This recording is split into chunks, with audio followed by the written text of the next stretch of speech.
Baik pendengar dan juga netizen El Sinta, saat ini saya berada di satu tempat yang istimewa sekali ya, di kantor Kapolda Jawa Tengah, ruangan ya, di ruangan Pak Kapolda Jawa Tengah. Ini lantainya yang paling atas ya, lantai 7. Kita tadi dari bawah naik ke atas, manjat begitu ya, dan alhamdulillah sampai. Dan pada kesempatan kali ini Pak Kapolda alhamdulillah bisa menerima kita, saya Yuniar dan juga teman-teman El Sinta, di momen ulang tahun yang sebenarnya kita ulang tahun tanggal 14 kemarin, tapi masih di momen ulang tahun ini kita bisa bertemu dan juga berbincang dengan Pak Kapolda Jawa Tengah. Kita akan sapa terlebih dahulu Bapak Kapolda Jawa Tengah, Bapak Irjen Pol Ahmad Lutfi. Pak Ahmad Lutfi, apa kabar? Sehat? Sehat alhamdulillah Pak Jenderal. Ya, ini habis pulang umroh masih aura solehnya masih dapat ini. Amin, takbir. Barangkali sebelum dimulai cerita sedikit Pak, pas umroh bagaimana Pak pengalamannya Pak? Saya lebih ke keluarga ya, karena untuk amanat anak saya harus saya berangkatkan di sana dengan bersama-sama biar kita lebih mendekatkan Sumeleh pada Tuhan Yang Maha Kuasa. Oke, baik. Langsung saya mau bertanya beberapa hal, Pak. Ini bukan pertanyaan ujian ya. Jadi ini hanya pertanyaan santai saja, kita ngobrol ya.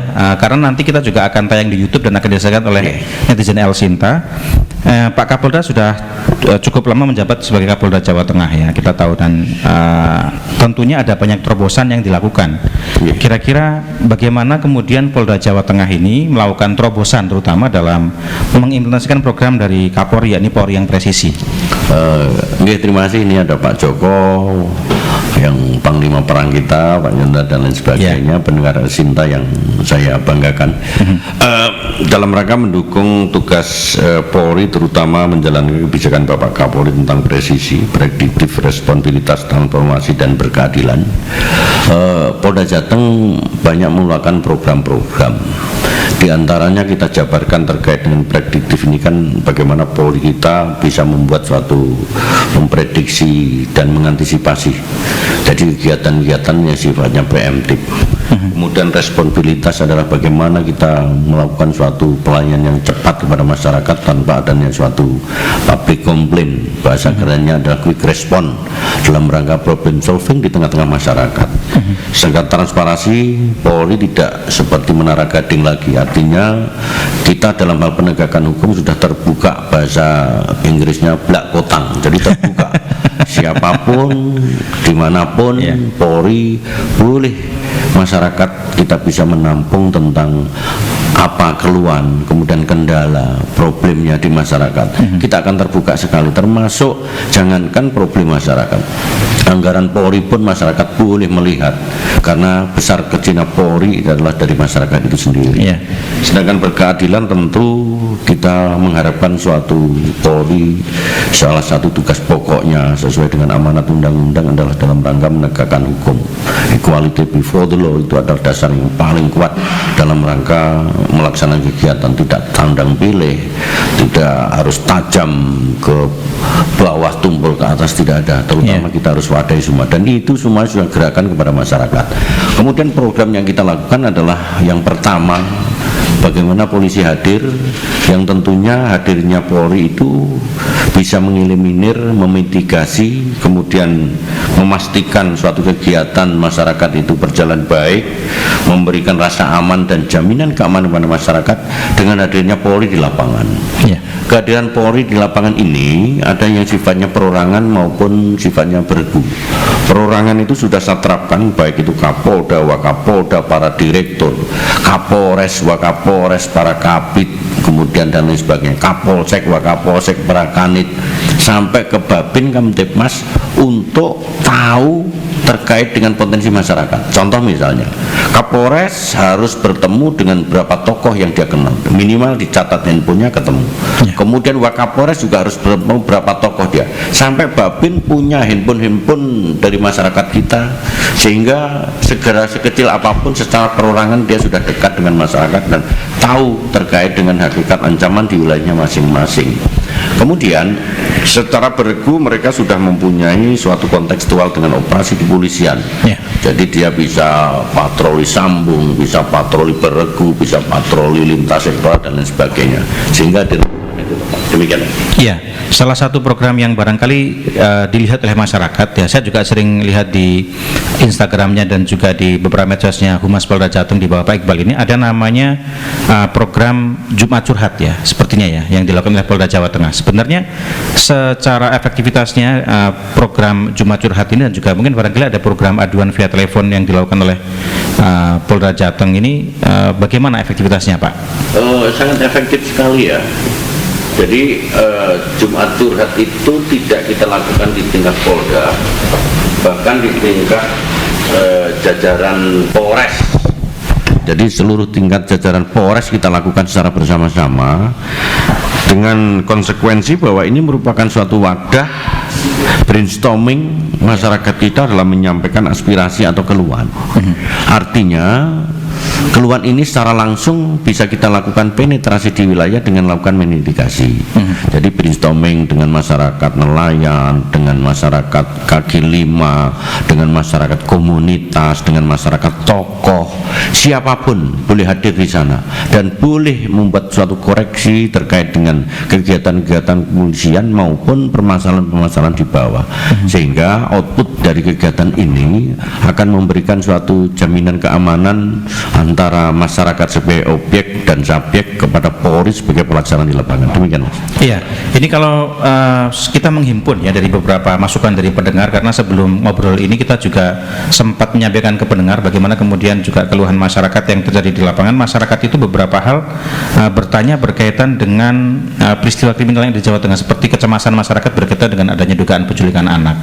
Kemudian juga ada lagi seperti persoalan eksploitasi anak, bahkan adanya masalah KDRT Pak di wilayah Polda Jawa Tengah. Ini sebenarnya upaya Polda Jawa Tengah dalam melakukan upaya pencegahan terutama ya, dan juga upaya-upaya yang lain ini sebenarnya bagaimana Pak Kabid, Kapolda? Oke, jadi di tempat kita ada unit PPA ya. Unit PPA itu terkait dengan anak dan perempuan. Terkait dengan penculikan ini sebenarnya kita sudah melakukan upaya-upaya preemptif. Artinya karena anak ini merupakan masih menjadi suatu tanggung jawab keluarga, upaya preemptif kita adalah PPA kita sudah berjalan dalam rangka menggunakan penyuluhan kepada masyarakat. Itu satu. Kemudian yang kedua, kita juga melakukan suatu kegiatan-kegiatan virtual Polri terkait dengan kegiatan itu. Artinya kecepatan laporan yang diberikan oleh masyarakat terkait dengan anak ini menjadi prioritas kita, dan kita sudah menangani beberapa kasus dan sudah kita selesaikan, sehingga orang tua dalam ini tidak perlu panik bahwa kita sudah mempunyai jaringan-jaringan dari PPA kita kepada seluruh anggota reserse di lapangan, sehingga tidak ada jalan keluar bagi yang lain manakala terjadi adanya suatu kasus-kasus yang menyangkut anak dan lain sebagainya. Kita sudah punya unit-unit khusus yang nanti akan terjun di lapangan. Demikian. Jadi artinya sebenarnya sudah hal semacam itu sampai tingkat bawah sudah ada ya? Sudah ada, itu, ya? sudah ada. Cuman kadang-kadang nyuwun sewu dan mohon maaf, kadang-kadang media dalam hal pemberitaan kepada anak, saya hanya minta tolong mungkin lebih objektif. Artinya anak itu kan mempunyai masa depan. Contoh misalkan dalam hal penanganan anak, kita gunakan unit khusus dalam terkait dengan bagaimana secara psikologis kita dekati, kemudian cara meriksanya juga beda, kemudian cara mendampingi juga beda. Kita libatkan beberapa unsur terkait dengan perlindungan anak dan saksi dan LPSK dan lain sebagainya. Nah, termasuk media juga kita himbau jangan sampai membackup terkait dengan penanganan anak ini yang justru nanti akan membuat efek deteren masa depan anak itu sendiri. Itu akan lebih soft, sehingga masa depan anak akan terjamin dengan media-media yang lebih membangun terkait dengan tindak pidana. Polri khususnya Jawa Tengah, khususnya dari unit PPA kita dengan di backup seluruh jajaran reserse kita akan berupaya secara maksimal bahwa penanganan anak terutama yang semacam itu menjadi prioritas kita, termasuk dalam rangka mendukung program pemerintah terkait dengan stunting dan lain sebagainya. Kita sudah mempunyai program dengan Pemprov, dengan seluruh jajaran Pemda, Kapolres akan dukung kegiatan ini. Ini adalah semuanya terkait dengan kebijakan pemerintah terkait dengan anak. Demikian Mas. Oke, baik. Ini di momen hari bulan Februari ini ada banyak momen yang berkaitan dengan media.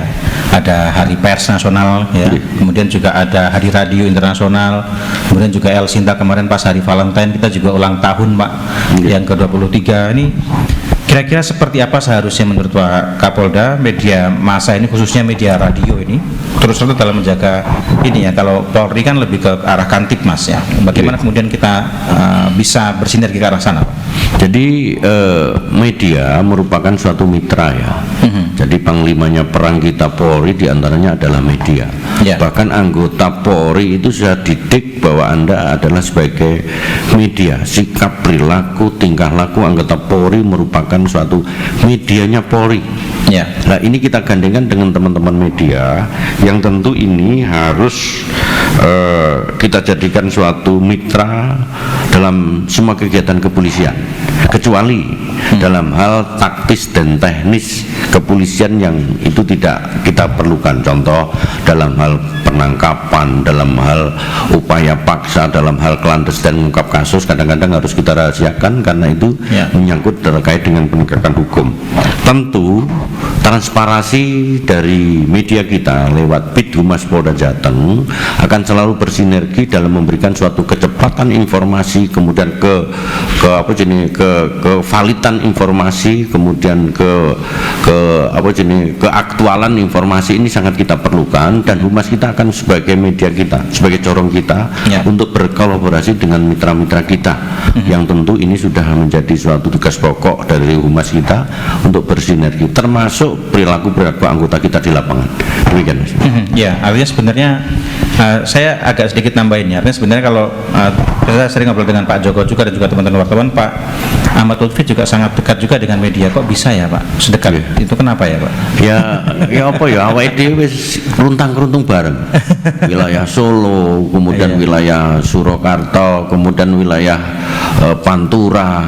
Jadi kita sudah sering bersama-sama dengan teman-teman media, itu sudah kayak keluarga. Kemudian kegiatan-kegiatan outbound bareng itu kan untuk mendekatkan ke kita, artinya kita dengan media sudah tidak barang lain, sudah menjadi keluarga besar kita, sehingga besar kecilnya informasi masyarakat ya media lah yang menjadi panutan kita, tentu dengan pemberitaannya objektif, kemudian dengan transparan.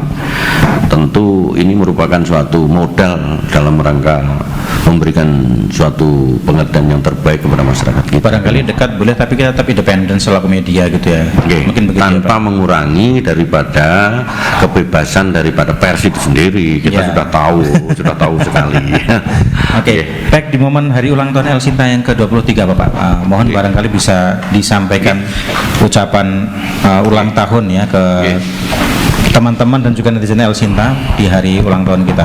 Baik, Assalamualaikum warahmatullahi wabarakatuh. Salam sejahtera bagi kita semua. Salam, Om Swastiastu, Namo Buddhaya, salam bajikan. Saya Kapolda Jawa Tengah mengucapkan selamat ulang tahun yang ke-23 El Sinta News dan Talk. Berita dan informasi yang disiarkan menjadi referensi dalam mengambil langkah yang tepat dan optimis untuk menghadapi tantangan di tahun 2023 ini.